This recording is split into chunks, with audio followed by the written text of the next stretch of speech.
દીપક ચોક નજીકથી વિદેશી દારૂનો જથ્થો મળ્યો, બુટલેગર ફરાર. લોકલ ક્રાઇમ બ્રાન્ચને થાપ આપી બુટલેગર અંધારામાં નાસી છૂટ્યો. સ્કૂટર પર કોથળા રાખી શખ્સ દારૂનો વેપલો કરતો હતો. પોલીસે દારૂ, સ્કૂટર મળી ₹68,000નો મુદ્દામાલ કબજે લીધો.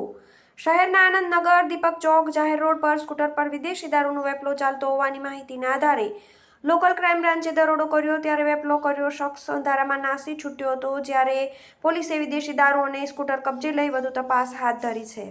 આ બનાવની પ્રાપ્ત થતી વિગતો મુજબ લોકલ ક્રાઇમ બ્રાન્ચનો સ્ટાફ ભાવનગર શહેર વિસ્તારમાં નાઇટ રાઉન્ડ પેટ્રોલિંગમાં હતા. તે દરમિયાન આનંદનગર દીપક ચોક જાહેર રોડ ઉપર આવતા હકીકત મળેલ કે અજય ઉર્ફે ભગત ઉર્ફે કાળુ મોહનભાઈ રાઠોડ રહેવાસી આડોડિયાવાસ ભાવનગર તેના રહેણાંક મકાનની બહાર જાહેર જગ્યામાં એક્સેસ સ્કૂટર ઉપર ઇંગ્લિશ દારૂનો જથ્થો રાખી વેચાણ કરે છે. આ બાતમીના આધારે મોડી રાત્રે આડોડિયાવાસ અજય ઉર્ફે ભગત મોહનભાઈ રાઠોડના રહેણાંક મકાન પાસે આવતા એક સફેદ કલરના એક્સેસ સ્કૂટર ઉપર બેઠેલા અજય ઉર્ફે ભગત મોહનભાઈ રાઠોડ અંધારાનો લાભ લઈ નાસી છૂટ્યો હતો. દરમિયાનમાં એક્સેસ સ્કૂટરના આગળના ભાગે પ્લાસ્ટિકના કંતાનના કોથળાઓમાંથી અલગ અલગ બ્રાન્ડની ઇંગ્લિશ દારૂની 150 બોટલ મળી આવતા પોલીસે એક્સેસ સ્કૂટર, વિદેશી દારૂ મળી કુલ ₹68,075નો મુદ્દામાલ કબજે લીધો હતો.